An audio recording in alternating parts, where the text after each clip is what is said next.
আসসালামু আলাইকুম ভিউয়ার্স।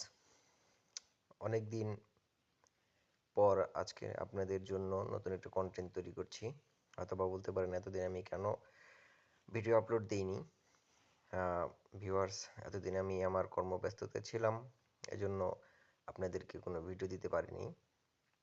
আর আমার ডকুমেন্টের ব্যাপারে বিভিন্ন ডকুমেন্ট রেডি করার জন্য বিভিন্ন ব্যস্ততার মধ্যে ছিলাম, কর্মের মধ্যে ছিলাম, এজন্য দিতে পারিনি আমার ভিডিও।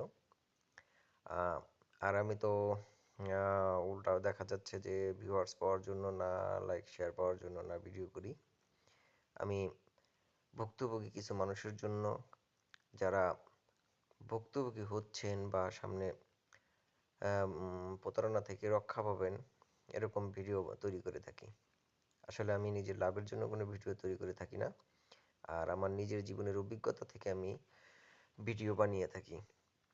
সো ভিউয়ার্স, আজকে আমি দুটি বিষয় নিয়ে কথা বলবো: ভিএফএস গ্লোবাল এবং মার্চ মাসে যারা ভিসা অ্যাপ্লাই করেছেন তাদের কি নুলস্থা বের হচ্ছে কিনা, এই বিষয় নিয়ে আজকে কথা বলবো।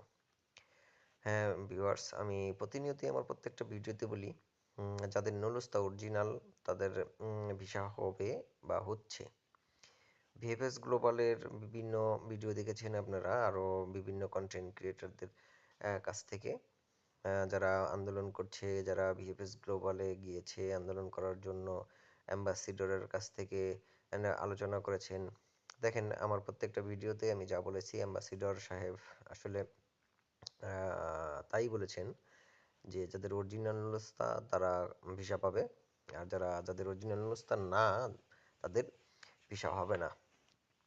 আমি আবারও সেই কথাটা রিপিট করছি যে আপনারা অরিজিনাল ভিসা, যাদের অরিজিনাল নুলস্থা, ইটালির সরকার দিয়েছেন বিভিন্ন যাচাই বাছাই করে, সেটা হোক সিজনাল, ডোমেস্টিক অথবা স্পন্সর, সেটা আপনারা ভিএফএস গ্লোবালে দেরি হতে পারে, কিন্তু ভিসা পাবেন। আর দেরি হওয়ার কারণ তো আসলে আমরা নিজেরাই, যে আমরা আসলে জানি না, চিনি না, ইউটিউবের মাধ্যমে পরিচয় অথবা ফেসবুকে পরিচয় অথবা অন্য অন্য মাধ্যমে পরিচয়, তাদের কাছ থেকে আমরা নুলস্থা কালেক্ট করতেছি। আসলে নুলস্থাটা তারা ফেক দিচ্ছে কিনা অরিজিনাল দিচ্ছে তাও আমরা বলতে পারতেছি না, সেটা নিয়ে আমরা ভিএফএস গ্লোবালে জমা দিচ্ছি।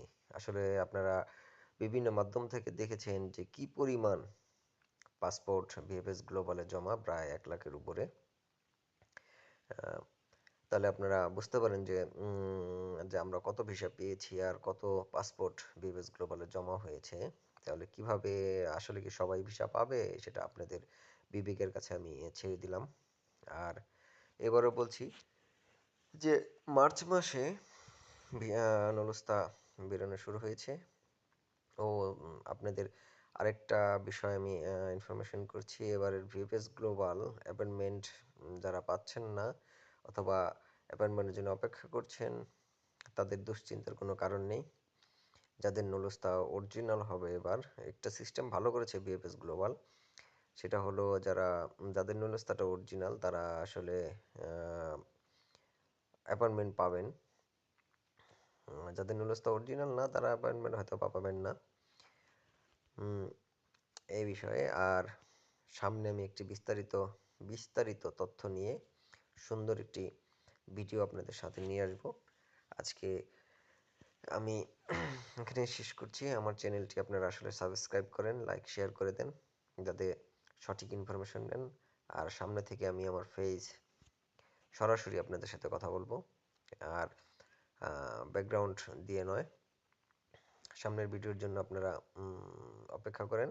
আমি একটি সুন্দর কন্টেন্ট নিয়ে আসবো, বিভিন্ন বিষয়, এমনকি আপনাদেরকে স্বচ্ছ করে দিব যে কিভাবে কি করবেন, কেন ভিসা রিজেক্ট হচ্ছে, কেন ভিএফএস গ্লোবালে কিভাবে অ্যাপয়েন্টমেন্ট নেবেন, বিভিন্ন বিষয় নিয়ে আমি কথা বলবো।